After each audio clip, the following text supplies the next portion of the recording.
Hi students, this is accelerator principle. Actually, this accelerator principle is an economic postulation whereby an increase in investment can be brought either by rise in demand or by rise in income. That is, accelerator beta is equal to delta I by delta C.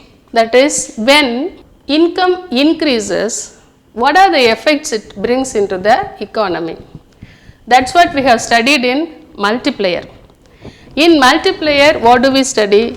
K is equal to delta Y by delta I. Okay, when there is an increase in investment, it brings a manifold increase in income.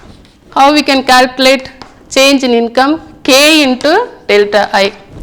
That is, if K is equal to 80%, then 1 by 1 minus 4 by 5 is equal to 1 by 1 by 5 is equal to 5. Delta Y is equal to 5 into 100. When investment increases by 100, what happens to increase in income? That is equal to 500. That is because of this multiplier effect. That's what we have seen in the previous class. But in this theory of multiplier, what is not being said is what happens to investment when this income increases.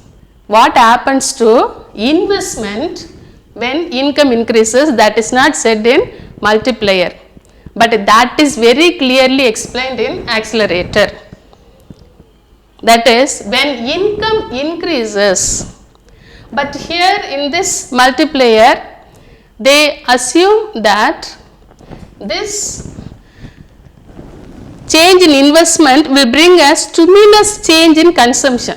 What change? It stimulates, it increases consumption. There is a stimulus change in consumption expenditure. That's how it increases income. But increase in income brings what effect on investment is not clearly explained. Okay, that is explained in accelerator. Accelerator is equal to delta I by delta C. That is, when income increases. Now income increases. Due to multiplier effect, what happened? There is an increase in income. When there is an increase in income, what happened? The income of the people increases, their purchasing power increases, consumption increases, there is a rise in demand. Okay, the demand for goods and services increases. So when there is an increase in demand for goods and services, naturally the investors will try to invest more money to meet out the increased demand. So initially what will happen? This increased demand can be met out with the capacities of already existing capital. So in the meantime what happen? They can increase their profit. It is because there is an increased demand. So what happen? The capital asset already existing, this existing capacity will be used more to meet out this increased demand. So the investors will be naturally attracted towards the profit they get out of it. So what happened? They increase again further investment. When there is further increase in the investment, what will happen? Again it stimulates income. Okay, this is the way it function in the economy, multiplier and accelerator. But in the multiplier theory, what is not explained? That is, what happened to change in income. When there is an increase in income, what are the effects? It is said in accelerator.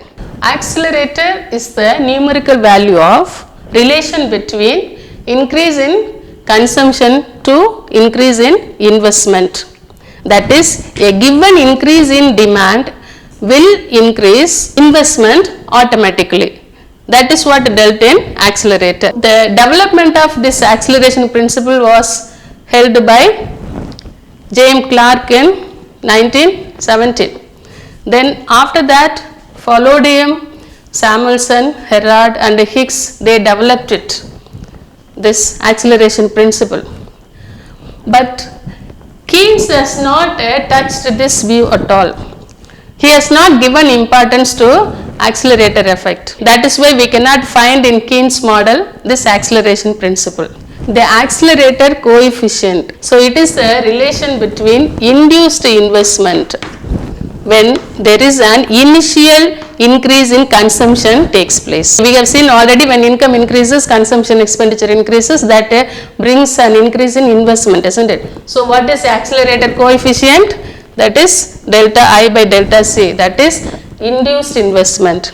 The relation between initial change in the consumption and the induced investment, it is explained in this acceleration principle.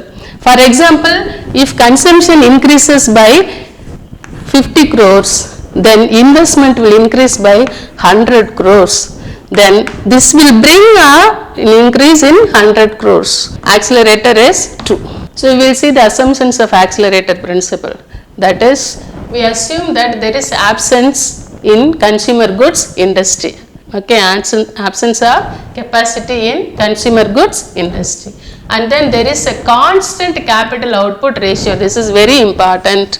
There is a constant capital output ratio. Entrepreneurs like to have constant capital output ratio all the years. Increase in demand is assumed to be permanent, and the supply of funds and the inputs are quite elastic in the capital goods industry. Supply of funds and the supply of inputs, they are quite elastic. So whenever the entrepreneur wants to increase the fund, wants to increase the machinery, wants to increase the expenditure, he can increase. Capital is divisible in any required size.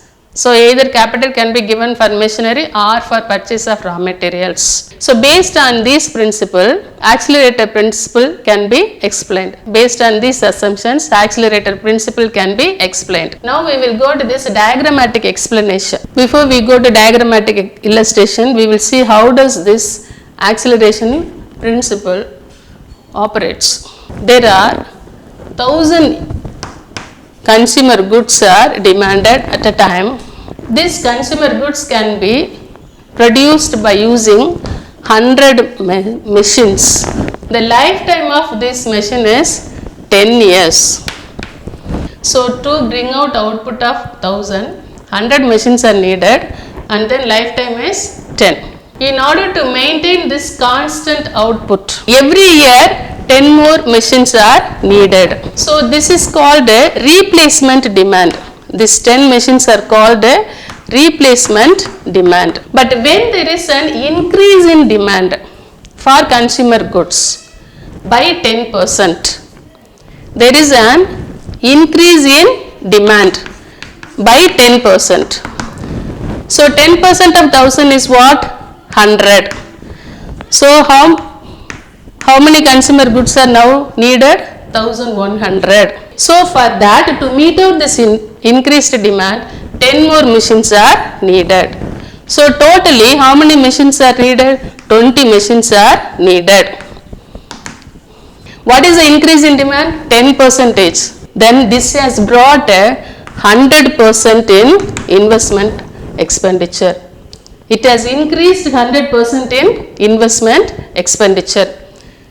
So we can conclude that a mild change in consumer demand will bring a wider change in investment demand.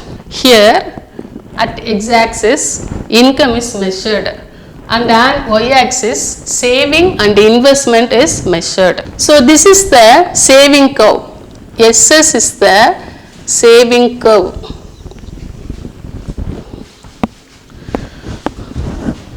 So this I is the investment curve. So there is an equilibrium point arises at E1 when level of income is Y1. So at this equilibrium level, saving is equal to investment. This is I2. SS is the saving curve, IA is the investment curve. An equilibrium arises when there is intersection between saving and investment. So income level is Y1. So at this equilibrium point, saving is equal to investment. We have taken saving and investment on y-axis. So but what happened? Due to exogenous factors, this investment increases to I4. This investment I2 increases to I4. So a new equilibrium arises, that is E3. So income increases from Y1 to Y3. But in the diagram, what is assumed? That is, when income is Y1, when it increases Y1 to Y3, this induced investment also increases. That is, a rise in income will increase the demand. So what happen? Induced investment increases from I to I1. That intersects at point E3. So income has increased from Y1 to Y3. So in the diagram, it is assumed that this exogenous investment is from I2 to I3 only. So in the beginning, due to exogenous investment, we assume, it is assumed I2 to I4. So what happened? An equilibrium has arisen. If this had been happened, if this is because of exogenous factor, then Y1 to Y3 might have been because of multiplier effect. It is because only in multiplier effect we study that there is only autonomous investment, no induced investment.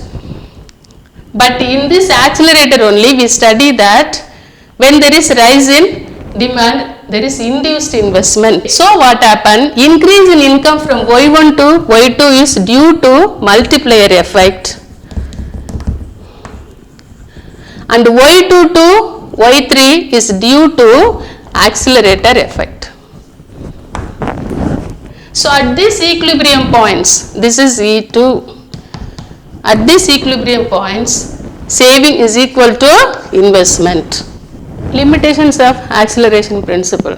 It is assumed there is a constant capital output ratio. Maintaining constant capital output is unrealistic. And resources are available before full employment. So this speaks of after applying all factors of production, producing goods and services, and then it increases income, then increased demand. But it is not available after full employment. Excess capacity in capital goods industry is only assumed. This accelerator will work only if increased demand is permanent.